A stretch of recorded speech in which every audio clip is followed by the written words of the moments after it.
Hello, welcome to another edition of Bards in the Basement.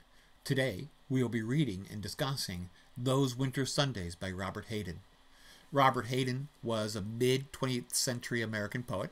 He was the first African American poet to be named Poet Laureate of the U.S.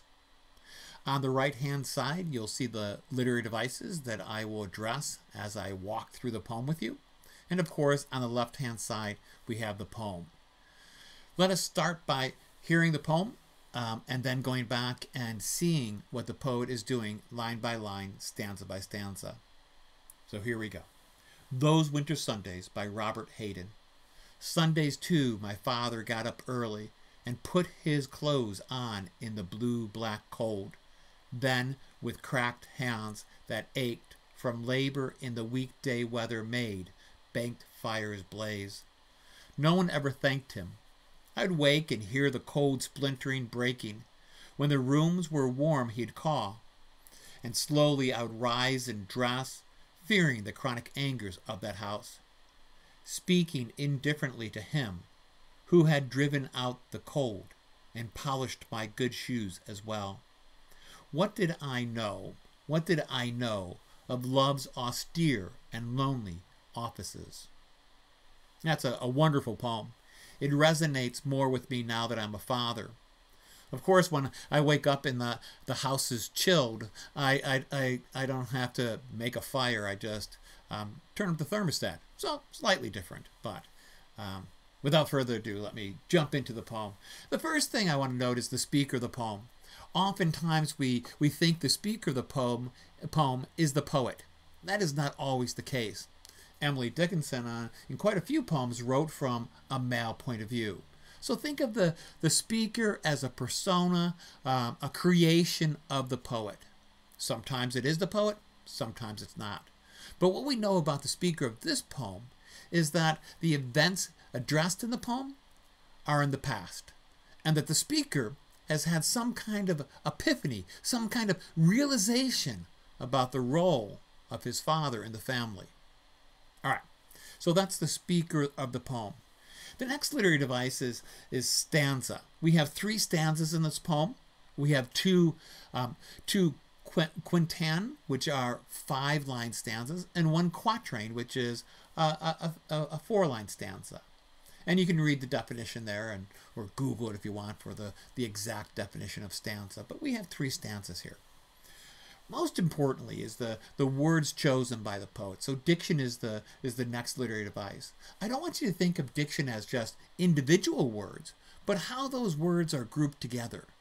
How those words create a tone, create a voice, create an image. So it's not just the simple or merely the word choice, the one word choice, but how those words work together. That's when we think about diction, we should think about the collective work of the words chosen.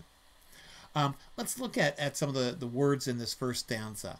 Sundays too, my father got up early. I'm just going to do a quick idea that too, the father on his day off. Every other day of the week he gets up early, but too, he gets also on Sunday he gets up early.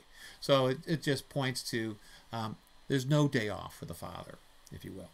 Sundays too, my father got up early and put his clothes on in the blue-black cold, then with cracked hands that ached from labor in the weekday weather made bank fires blaze.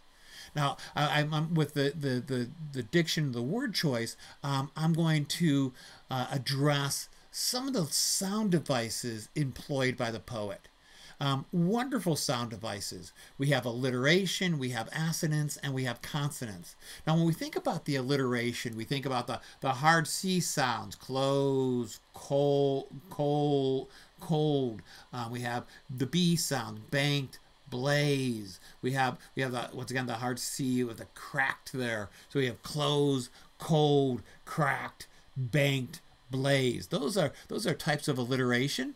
I also want to think about consonants. Consonants is when it's the same sound, but it doesn't have to appear at the start of the word. We have the hard CK sound at the end of black. We have the hard CH sound in ached. So we have some nice sound devices with the alliteration as well as the consonants. Then we have Robert Hayden using assonance, which is the use of vowel sounds. And we have the long A's and ached and labored and made. And then we have the short A sounds in black, cracked, banked, thanked. So we have these nice popping B sounds and these hard C sounds, and we have these shifting between the long A and short A.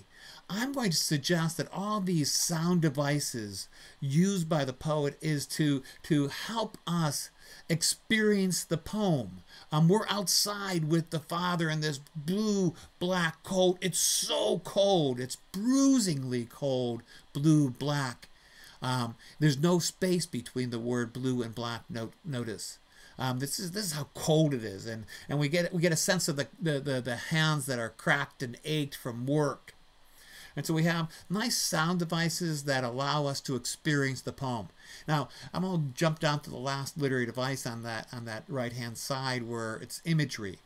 Oftentimes we think of imagery as just what we see, the image in front of us. But imagery in poetry and literature is language that appeals to the five senses, sensuous language.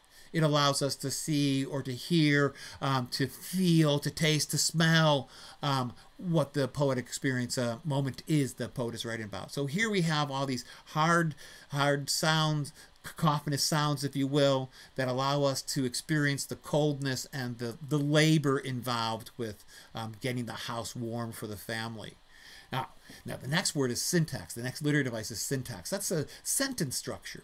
You'll see that the first 4.5 lines of the poem is one sentence. And then there's the period. It's a long sentence. It's a long flowing sentence. And that long flowing sentence details the father's hands and what the father's doing, and then sets up that really nice short sentence. No one ever thanked him. The man who got up early on his Sundays, in that blue-black cold morning, with aching hands that cracked from labor, and started that warm fire. No one ever thanked him. So syntax, think about when you're reading literature, short sentences, long sentences, or long sentences, as in this case, that sets up that declarative, no one ever thanked him. Before I move away from syntax, a literary device that's connected to syntax, sentence structure, is the use of enjambment. You'll see that in this first stanza, you have 1 comma and 2 periods. And so enjambment is when the line drops down with no punctuation, and it moves a little bit quicker. It connects the ideas a little bit more closely. And so when we think about, I'll go to the third sentence. Then with cracked hands that ached from labor and the weekday weather made banked fires blaze. I didn't even pause after the word made and just dropped down to banked fires blaze.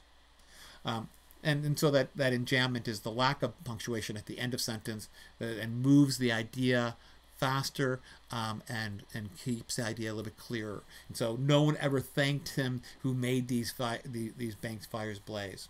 All right. A lot of things happening in that first stanza. Also, banked fires blaze is a beautiful image. I can visualize that in my mind's eye. Let's now go to the second stanza.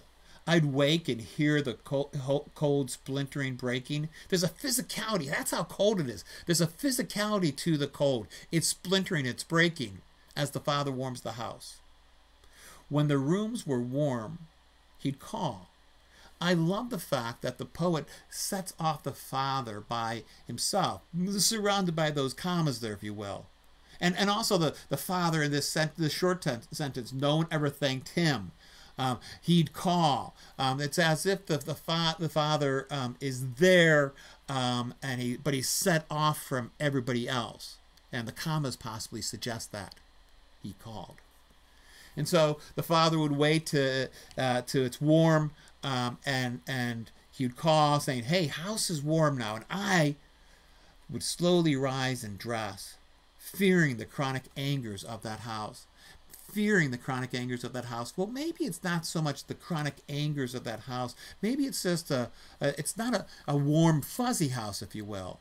Maybe it's a different type of love the Father is showing. You may not be vocalizing that love. But so chronic angers of the house, I'll connect that with the love's austere and lonely offices in a second. Speaking indifferently to him who had driven out the cold and polished my shoes as well. And so on Sundays too, my father did this. And he did all these things for me before I even got out of the bed. And what did I do? I spoke indifferently to him, the person who had done these things for me. So we get to the last couplet. What did I know? What did I know of love's austere and lonely offices? First thing I want to notice the repetition of the phrase, what did I know? What did I know? And it's as if the speaker of the poem is having an epiphany, a realization. I didn't know anything about love. I didn't understand that a father who did these things for me, warmed the house, polished my shoes, and let me sleep in a little bit. That's how he was showing love. What did I know about that? So the repetition of that phrase, what did I know, what did I know, I think sets up the epiphany.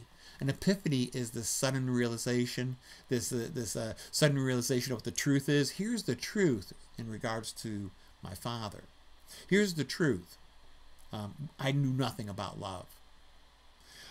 Also, before I move away from the idea of repetition, think repetition not just of words and word phrases. Here in that line, the second to last line, we have that. But I also want you to think about repetition of images, repetition of sounds, repetitions of sounds, and think about all the repetition in that first stanza once again. The use of consonants and assonants in that first stanza.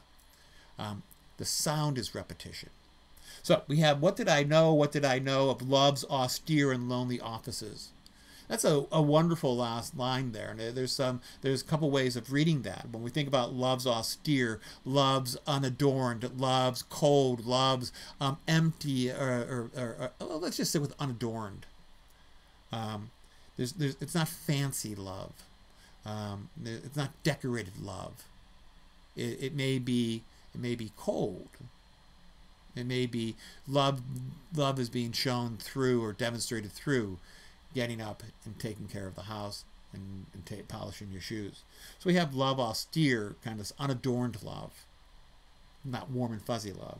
And lonely offices. I think I want to connect that word austere to offices. So it might be an austere office, an empty office, not a lot of decorations in that office, if you will. I also want you to think about the word office not only as a space, a place, a space of the house, or the place of the house, that office of the house, if you will, figuratively speaking. But I want you to think of office as responsibility. The office of fatherhood. You have a responsibility in that office. And sometimes that office is lonely because you're the one that's getting up when everybody's still sleeping. You're the one that's calling to everybody, the house is now warm. You're the one that's going out to work in that weekday weather. And so it might be lonely for the father. It might be a lonely existence for the father. It may be he's demonstrating his love.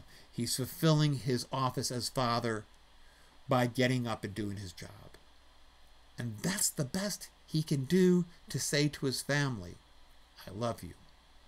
Now, I also like the idea that what did I know of love's austere and lonely offices. I want to connect that back to the rooms were warming. The speaker was warming to the idea that, beneath this cold surface of a father was love. Beneath the taking care of the house, or not beneath it, but maybe taking care of the house is a demonstration of his love. And so just as the house warmed, the speaker warmed to the idea of what the role of the father is in the family. All right? Well, I hope you got something from our quick walkthrough, my unpacking of the poem. If so, please give it a thumbs up. and check out some of the other videos on some wonderful poetry. So thank you so much.